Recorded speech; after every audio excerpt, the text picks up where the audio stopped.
300 kilometre ಉದ್ದದ ಕರಾವಳಿ, ನೀಲ ಕಡಲು, ಉದ್ದನೆಯ ಬೀಚುಗಳು, ಸ್ವಚ್ಛ ಸುಂದರ. ಹಸಿರು ಕಿರೀಟ ಧರಿಸಿ ಕೈಬೀಸಿ ಕರೆಯುವ ತೆಂಗು ತಾಳೆ, ಕಡು ಹಸಿರಿನ ಹೊದಿಕೆ ಹೊದ್ದ ಸಹ್ಯಾದ್ರಿಯ ಗಿರಿಶಿಖರಗಳ ಸಾಲು. ನಿಸರ್ಗದೇವಿ ತನಗೇ ಅರಿವಿಲ್ಲದಂತೆಯೇ ತನ್ನೆಲ್ಲ ಚೆಲುವನ್ನು ಇಲ್ಲಿ ಚೆಲ್ಲಿ ಹೋಗಿರಬೇಕು. ಅಲ್ಲಲ್ಲಿ ಕಂಡುಬರುವ ವೈವಿಧ್ಯಮಯವಾದ ದೇವಾಲಯಗಳು, ದೈವ ಸಾನ್ನಿಧ್ಯ. ನಿಸರ್ಗದೇವಿಯ ಆರಾಧನೆ ಒಂದು ಅಲೌಕಿಕ ಅನುಭವ. ಅಂತಹ ಒಂದು ತಾಣ ಉಡುಪಿ ಜಿಲ್ಲೆಯ ಒತ್ತಿನೆಣೆ.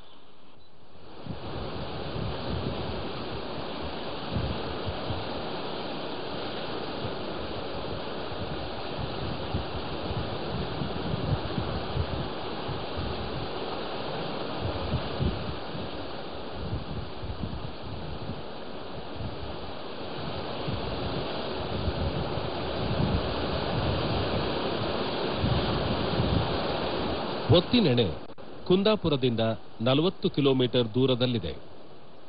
ರಾಷ್ಟ್ರೀಯ ಹೆದ್ದಾರಿಯಿಂದ ಕಡಲ ಕಿನಾರೆಯ ತಾಣಕ್ಕೆ ಕೇವಲ 2 ಕಿಲೋಮೀಟರ್ ದೂರ. ಪ್ರಯಾಣ ಸುಲಭ, ಸುಗಮ.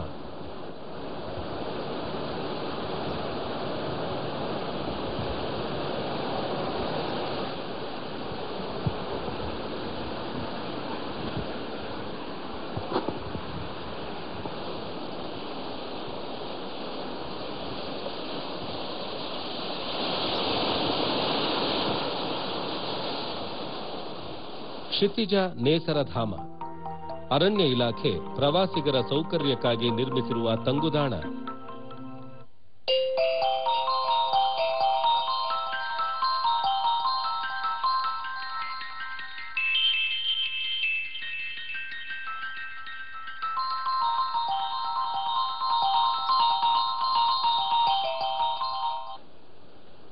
ಕೈ ಬೀಸಿ ಕರೆಯುವ ಕಡಲು, ಮನದಣಿಯುವಷ್ಟು ಸ್ನಾನ ಮಾಡಿ ಕಡಲ ತೆರೆಯ ನೊರೆಯೊಡನೆ ಸರಸವಾಡಿ ಮರಳಿನ ರಾಶಿಯ ಮೇಲೆ ದಣಿವಾರಿಸಿಕೊಳ್ಳಿ. ಆದರೆ ಒಂದು ಮಾತು, ಸಂಜೆಗೆ ಮುನ್ನ ಈ ಜಾಗ ಖಾಲಿ ಮಾಡಬೇಡಿ. ಇಲ್ಲಿನ ಸೂರ್ಯಾಸ್ತ ಅವಿಸ್ಮರಣೀಯ ಅನುಭವ. ದಿನವೆಲ್ಲ ನಮ್ಮ ಮೇಲೆ ಕೃಪಾದೃಷ್ಟಿ ಬೀರಿದ ಸೂರ್ಯದೇವ ನಮಗೆ ನೀಡುವ ಅಂತಿಮ ದರ್ಶನ ವರ್ಣನಾತೀತ. ಅನಂತ ಕಡಲ ರಾಶಿಯಲ್ಲಿ ಲೀನನಾಗುವ ಮುನ್ನ ಬೃಹದಾಕಾರ ತಾಳುವ ಕೆಂಪು ಗೋಳ, ಕೊಡುವಣ ಆಕಾಶವೆಲ್ಲ ಆವರಿಸುವ ಹಳದಿ ಕೆಂಪು ವರ್ಣ ಕಿರಣಗಳ ಪ್ರಭೆ, ತೇಲುವ ಮೋಡಗಳಿಗೂ ಬಣ್ಣದ ಸಿಂಗಾರ, ಅಲೌಕಿಕ ವರ್ಣವಿನ್ಯಾಸ, ಕ್ಷಣ ಕ್ಷಣಕ್ಕೂ ಬದಲಾಗುವ ವರ್ಣವೈಭವ. ಒತ್ತಿನೆಣೆಯ ಬಳಿ ಇರುವ ಕಲ್ಲು ಬಂಡೆ ಏರಿ ಸೂರ್ಯಾಸ್ತ ವೀಕ್ಷಣೆಗೆ ಅದು ಪ್ರಶಸ್ತ ಸ್ಥಳ. ವೀಕ್ಷಣೆಗೆ ಆಗಸ್ಟ್ನಿಂದ ಮಾರ್ಚ್ ಸೂಕ್ತ ಕಾಲ.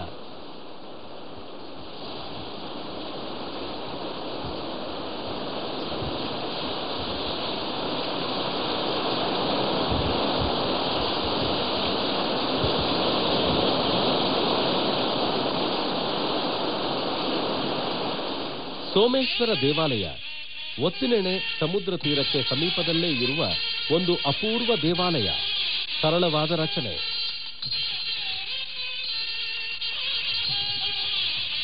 ಸಮುದ್ರಾಭಿಮುಖವಾಗಿರುವ ಗರ್ಭಗುಡಿ. ಲಿಂಗಕ್ಕೆ ಸಂಜೆಯ ಸೂರ್ಯನ ಕಿರಣಗಳ ಅಭಿಷೇಕ.